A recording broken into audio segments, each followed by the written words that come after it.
And the next sacred cow is get a job, or go to school and get a job.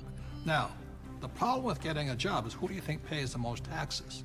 The owner of the business or the worker?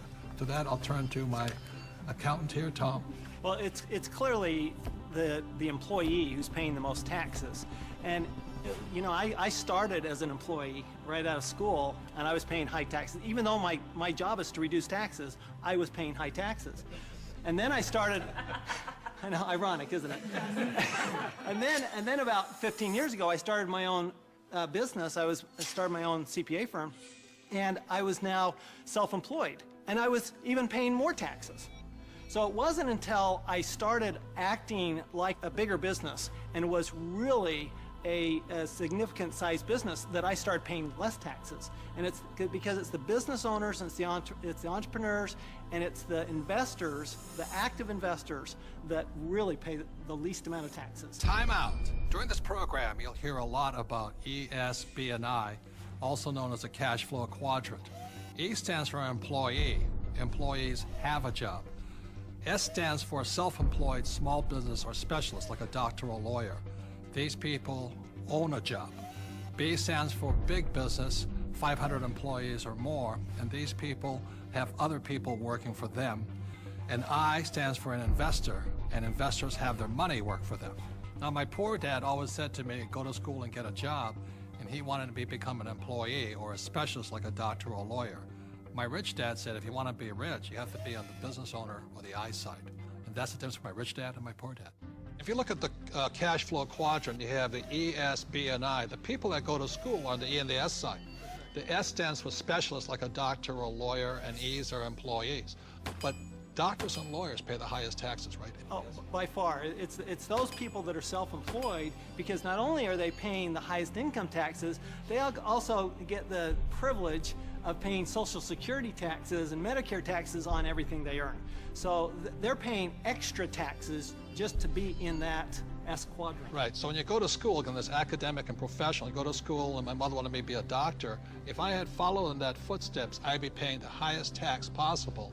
And they make a lot of money, but they pay the highest percentage in taxes. So that's why this relates back to go to school. That's right, and they actually have the fewest options of reducing their taxes. The tax laws are really geared towards those people who are creating jobs. You know, and those are the entrepreneurs, those people who are creating housing and, you know, building real estate, because that's, the government understands, that's what we need. You know, we want the private sector to do that, and so we're rewarded for doing what the government wants us to do. And that's really all the tax law is. It's a system of rewards for people doing what the government wants you to do.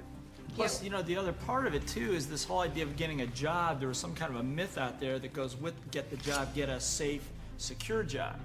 And so that by getting a job, somehow you're going to be taken care of for the rest of your life.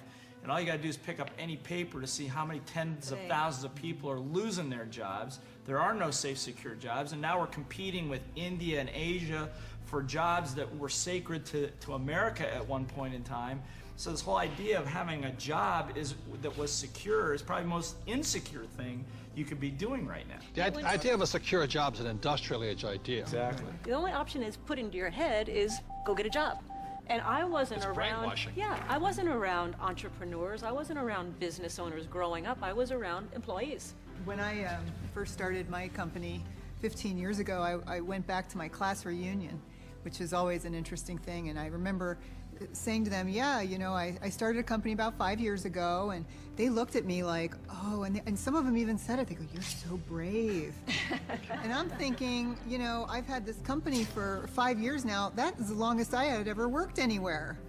See, without financial education, you have to get a job. What's tragic today is so many people losing their jobs. They go back to school to get another job, but they're now competing with their kids. You know, that's insanity. So we're not saying jobs are bad. We're just saying as entrepreneurs, our job is to create jobs. The government doesn't really create jobs. They need more entrepreneurs. I didn't even know there was another option growing up. I didn't know there was another option. I didn't know. I thought all you could do was get a job. So again, it's not right or wrong to be an employee, but I'd like to know what my options are. Right, because when you were in school, did they say go to school, get your diploma so you can become an entrepreneur? I mean, you'll never hear that in the school system. No, they said work your way up the ladder, get the bigger Get a better paycheck, get a job. better Go to college job, to get a higher better pay. job. But you're right, job is the only option that you'll hear in school as a rule. And job stands for just over broke, you know? To me, the real issue with the job is it's the highest risk profession you can have because you only have one client. Now, when I started my business 15 years ago, it was after being fired from a job. And what I recognized was that, I had no control over my life because I had one client. That was my employer. Whereas now I have hundreds and thousands of clients. One client fires me, it's not the end of the world. Now my risk has gone down considerably, almost to nothing. Where when you have a job, I mean, it's just a high risk play.